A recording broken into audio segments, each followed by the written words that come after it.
Hey guys, hope you are all doing well. Today we're going to be going over something that all Dead by Daylight players need to think about. Which killer should I play? The killer you choose really makes a difference once you're in game, and I'm here to help you make the right decision. Alright, so before we get into talking about which killer is best, we should probably go over all the killers' names just to clarify. I'm making this video after the Spirit was released, so it may be somewhat outdated in the future. I'm sorry.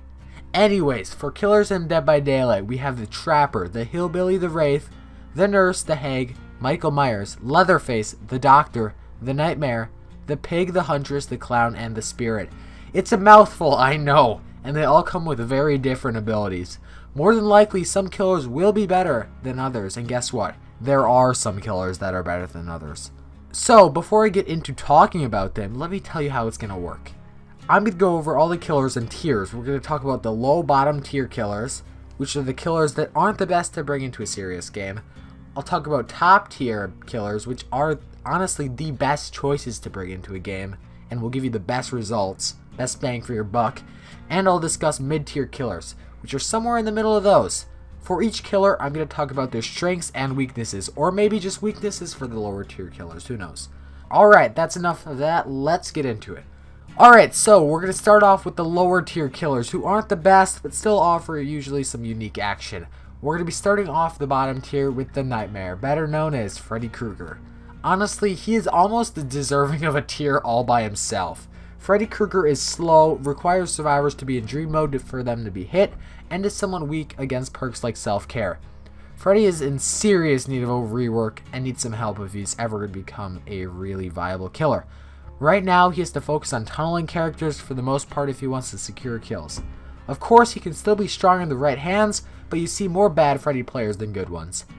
Additionally, Freddy can't pull survivors off generators, stop unhooking or preventing survivors from escaping without putting them to sleep first, and that basically makes him easily the worst killer in the game. Make Freddy great again. Only the newest players to the game even try to play Freddy, as his weaknesses far outweigh his positive things. Moving on. Next up, not last but certainly close, we have the Hag. Grandma Hag is a camper's dream come true. She can still be fun to play and she'll certainly be good for some jump scares on the newer players. However, she just doesn't have the potential of a top tier killer. Honestly, there's not much more to say about the Hag. She does have some really good add-ons that let you teleport without having a figure pop up out of the ground before, which is really overpowered, but besides that, she's not that special. The Pig sees a good bit of play across all of the ranks due to her ability to slow the game down exponentially, as well as her just being fun to play. By placing traps on the head of survivors, it slows down the game and forces them to do extra objectives before escaping. Her lunge attack is also pretty scary and unsuspecting. Honestly, it comes out of nowhere. It's terrifying. Like, I don't know how many times I've been just walking around as a Clyde and she goes like, rah, and then comes out of nowhere and just like slaps me in the butt. Anyway, it's terrifying. Ultimately, the Pig boils down to being a cool killer, but is still susceptible to pallet looping and long chases. That's why she's on the bottom tier. Maybe if she had a little bit better movement speed, she could be a lot higher up. Next up, we have Mr. Bing Bong himself, the Wraith. I'll admit I have a special place in my heart for him. Anyways, the Wraith is a popular killer for beginners because of how cool he seems with his ability to stealth and all. The reality is that even with his Windstorm buff, he's still not among the best killers. He's fun to play as, but still suffers from his need to uncloak. It takes so long, and by the time you uncloak to come out of your stealth, they're just gone. They've got like seconds of head start. The Wraith has to ring a bell to come out of his stealth, which alerts survivors to his presence and gives them a head start on the chase, like I said. When you couple this with survivors running balanced landing and sprint burst, then you're in for one hell of a chase. Additionally, with a lot of newer killers, especially the Spirit, you'll find that they have invisibility as well as more powers, while the Wraith only has invisibility. I think the Wraith needs a serious buff, or honestly maybe just remove the uncloak altogether, or at least reduce it to like half a second, I'm not sure.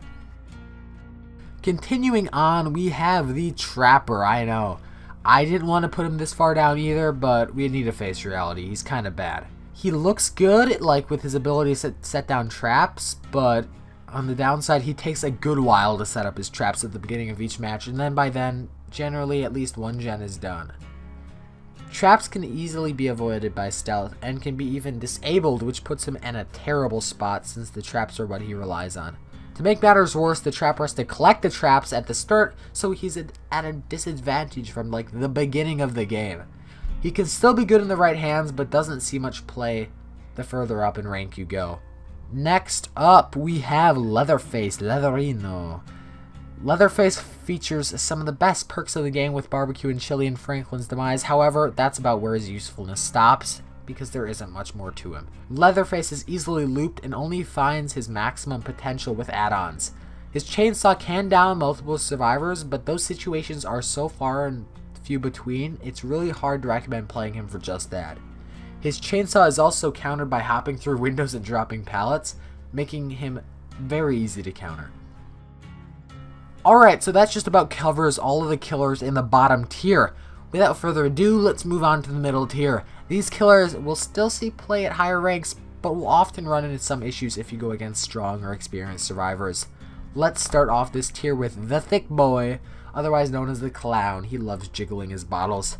Anyway, the Clown is unique, I'll give you that. The Clown is a fairly solid killer and is also a lot of fun to play. His potion can be thrown to slow survivors down, making it easier for chases. His bamboozle perk also makes for some good fun, while also ending chases quicker. The Clown features some powerful add-ons, including the ability to one-shot a survivor if you hit them directly with the bottle. Honestly, prior to doing some research, I had no idea what that was a thing, but that add-on seems kind of powerful. Also, his Mori is arguably the best looking in the game. Next up, we've got the Doctor, and he's not the best at his job if you ask me. The Doctor chooses to give survivors shock therapy or punish them, even though neither of them are really good for their overall health. The shock therapy stuns survivors, so they won't be able to drop pallets or vault windows for a short period of time while they're screaming. It's also hard to stealth against him because when you're sneaking around, when you go into his terror radius, you're going to scream. He also causes many players to play out of their comfort zones. Players will scream out and alert the Doctor to their position if they're afraid. Next up, we have the Huntress, one of the only ranged killers in Dead by Daylight. She carries deadly hatchets, which can be thrown by a skilled player to devastate the survivor team. While she doesn't have a lot of speed, she makes up for it with range. She has almost as much potential as something like the Nurse. She can throw her hatchets, and a skilled player can honestly break the game, especially on Coldwind Farm. If you know where the survivors are, maybe using barbecue and chili, you can find those survivors and down them really quick. She has a high skill ceiling with her hatchets, but practice makes perfect. That's really all I have to say about her. Michael Myers was a killer many fans were excited to see enter the game, as well as one of my personal favorites. Fun fact, he was the first killer at Prestige 3. Anyway, he comes in first on our list of mid-tier killers. His playstyle revolves around his evil within from his stalking. Myers has a tiny terror radius when he first starts that will grow a lot as he stalks, but he will also gain power. There's a lot of variety with the builds you can run as Myers, as you can either choose to be stealthy and see people through walls or go full homicidal with infinite evil within 3 that you can kill people in one hit with. He's got some crazy ultra rare add-ons, or iridescent, I don't know what they're called these days. Anyway, he has a very strong potential to be a devastating killer, but not so much as to be tier 3. Or top tier, whatever we're calling it. Finally, let's move on to top tier killers. These are popular killers you'll see very frequently at high ranks, but are also ones that require a lot of skill to use. So you want to balance it out, you're going for an easier build. I'd pick an intermediate killer, but if you're really good at the game, got thousands of hours in, or at least a good few hundred, I'd say try to get some experience in these 3 killers. They really help you out. These 3 killers are the best at what they do, and honestly, some may even call them overpowered. First up, and the least OP of the 3, is the Spirit. The Spirit has excellent map control and the insane ability to mind game, which makes her among the strongest killers in the game. She's not quite Hillbilly or Nurse level, but she's not far behind. With her recent introduction, I found myself just standing next to pallets when the survivors have vaulted over them, and they think that I'm phasing or teleporting or whatever it is she does, so they jump back over and I hit them. It's so messed up that it works that way. Next up, almost tied with first place, really close race, I'll have to say, because they are almost equal in their power, is the Hillbilly. The Hillbilly is often the first killer a player tries out, but it seems like they don't realize he is also one of the best. The Hillbilly has both excellent map control and a constant threat with his chainsaw. The Hillbilly is able to zip across the map with his chainsaw and also one-shot survivors if he makes contact with them, making him an effective killer all across the board. His chainsaw can be hard to maneuver, but with add-ons, he becomes a threat in anyone's hands. Finally, without a doubt, the best killer in Dead by Daylight, you guessed it, the Nurse. Wow, who would have expected that? People have been saying the Nurse is overpowered since launch, and she's still very much overpowered today. The Nurse has insane map control, and her ability to catch survivors is unmatched. Her blinks allow her to cover a ton of ground and also shift through objects such as pallets.